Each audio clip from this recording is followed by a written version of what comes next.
మాజీ మంత్రి ప్రసన్న కుమార్ రెడ్డి రోడ్డు పైన బైఠాయించి తన నిరసన వ్యక్తం చేస్తున్నారు. ఆయనతో పాటు పెద్ద ఎత్తున వైఎస్ఆర్సీపీ శ్రేణులు కూడా ఈ నిరసనలో పాల్గొన్నటువంటి పరిస్థితి ఉంది. సార్ ఏంటి ఈ ఆంక్షలు ఏంటి, ఈ అడ్డంకులు ఏంటి, స్వచ్ఛందంగా వచ్చేటువంటి ప్రజలను కార్యకర్తలను అడ్డుకోవడం ఏంటి, కొన్ని చోట్ల లాఠీ చార్జ్ చేయడం జరిగింది, ఎలా చూడాలి సార్ ఈ అడ్డంకులు? 4th టౌన్ సిఐ గారు రోసయ్య గారు వచ్చి మేము ఇక్కడ గెస్ట్ హౌస్ దగ్గర పర్మిషన్ ఇవ్వలేదు, కాలేజ్ దగ్గర ఉండండి అని అన్నాడు. సరే వాళ్ళు చెప్పిన దానికి గౌరవంగానే మేమందరం కూడా కాలేజ్ దగ్గరికి వెళ్ళాము. కాలేజ్ దగ్గర రోడ్లు దువ్వేసి మట్టేసేసి బ్యారికేడ్స్ పెట్టి మమ్మల్ని రానియకుండా చేయాలని చూశారు. మేము అది చూసిన తర్వాత మేమందరం కూడా బయటకు వచ్చేసాం. అన్యాయంగా మా వాళ్ళందరినీ కూడా కొట్టారు. నన్ను కూడా అతను ఎవరో తోశాడు, ఒక అతను ఎస్ఐయో ఎవరో నాకు ఐడియా లేదు. ఆ జనంలో ఇది ప్రజాస్వామ్యంలో చాలా దారుణమైనటువంటి చీకటి రోజు. మా నాయకుడు జగన్మోహన్ రెడ్డి గారు నెల్లూరు జిల్లా పర్యటనలో కాకాని గోవర్ధన్ రెడ్డి గారిని నన్ను పరామర్శించేదానికి వస్తుంటే స్వచ్ఛందంగా జగన్మోహన్ రెడ్డి గారి అభిమానులు రోడ్ల మీదకి వచ్చి స్వాగతం పలుకుతుంటే ఈ ప్రభుత్వం ఓర్చుకోలేక చూడలేక కక్ష సాధింపు చర్యగా ఈ రోజు ఎక్కడ పడితే అక్కడ అడ్డుకుంటున్నారు. నా నియోజకవర్గంలోనే కాదు, జిల్లా అంతటా కూడా బ్యారికేడ్స్ పెట్టారు, రోడ్లు తవ్వేశారు. వాళ్ళు ఇష్టారాజ్యంగా, అంటే జగన్మోహన్ రెడ్డి గారిని ఆయన ప్రోగ్రాం సక్సెస్ కాకూడదు, ఏదో ఒక విధంగా దాన్ని అడ్డుకోవాలనే ఉద్దేశంతో తప్ప ఇంకొకటి కాదు. ఎన్ని అడ్డంకులు ఎదురైనా జగన్మోహన్ రెడ్డి గారిని ఆపలేరు. ఇది ప్రజాస్వామ్యంలో చీకటి దినం. మా వాళ్ళందరి మీద ఈరోజు లాఠీలతో దాడి చేశారు పోలీసులు కూడా. వాళ్ళని గౌరవించే ఇక్కడి నుంచి కాలేజ్ దాకా వెళ్లాం. అక్కడ మమ్మల్ని అడ్డుకోవాలనే ఉద్దేశంతో బ్యారికేడ్స్ కట్టి రోడ్లు దవ్వేసి రానియకుండా చేసిన దాంతో మేమందరం బయటకు వచ్చాం. ఇదిగో ఇక్కడ నిరసనగా కూర్చున్నా. ఏం చేస్తారో చేసుకోమనండి, అరెస్ట్ చేస్తారా చేసుకోమనండి. నేనైతే ఇక్కడ నుంచి కదలను. మా నాయకుడు రావాలా, ఆయన్ని మా ఇంటికి తీసుకెళ్లాలి. ఇక్కడ దాదాపు ఒక 100 మందితో నిరసన కూర్చున్నారు. మీ నిరసనకి సంఘీభావంగా ఇంకా పెద్ద ఎత్తున తరలి వస్తున్నటువంటి కార్యకర్తలపై కూడా లాఠీ చార్జ్ చేస్తున్నారు, అక్కడక్కడ అడ్డుకుంటున్నటువంటి. అదే నేను చెప్తున్నాను, ఈ రోజు అన్యాయంగా ఈ పోలీస్ డిపార్ట్మెంట్ వాళ్ళు ఎల్లకాలం చంద్రబాబు ముఖ్యమంత్రిగా ఉంటాడని అనుకుంటున్నారు. కొద్ది రోజుల్లోనే ఎప్పుడు ఎలక్షన్స్ వచ్చినా జగన్మోహన్ రెడ్డి గారికి బ్రహ్మరథం పట్టేదానికి ప్రజలు సిద్ధంగా ఉన్నారు.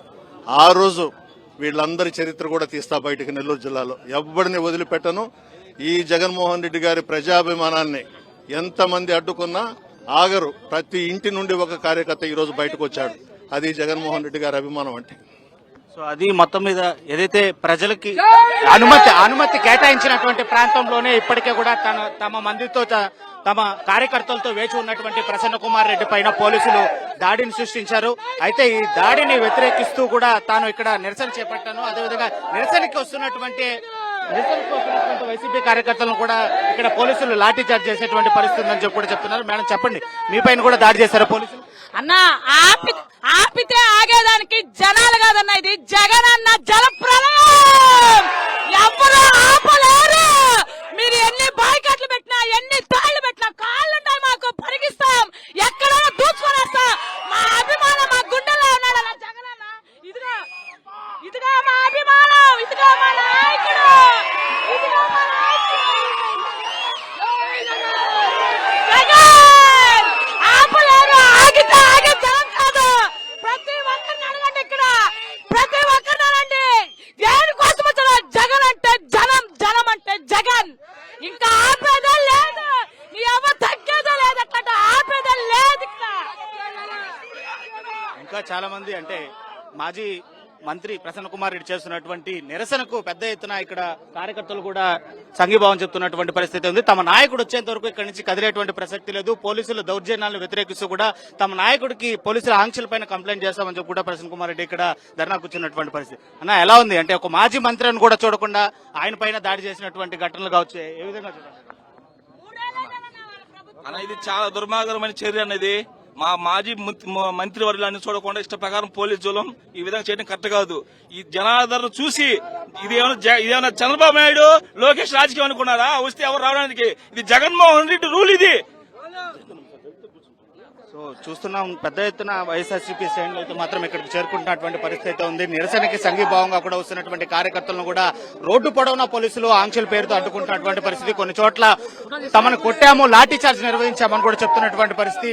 ఏదైతే ఈ హెలిప్యాడ్ దగ్గర నుంచి కూడా అంటే సెంట్రల్ జైలుకి వెళ్లేటువంటి హైవే మార్గం దగ్గర నుంచి కూడా పెద్ద ఎత్తున ఆంక్షలు కొనసాగుతున్నాయి. ఇక్కడ చూసాం ఒక్కసారి పోలీసు పహారా కనుక మనం చూసుకున్నట్లయితే పెద్ద ఎత్తున తాళ్లతో అదేవిధంగా లాఠీలు పెట్టుకుని పెద్ద సంఖ్యలో పోలీసులు ఇక్కడ మోహరింపు జరిగింది.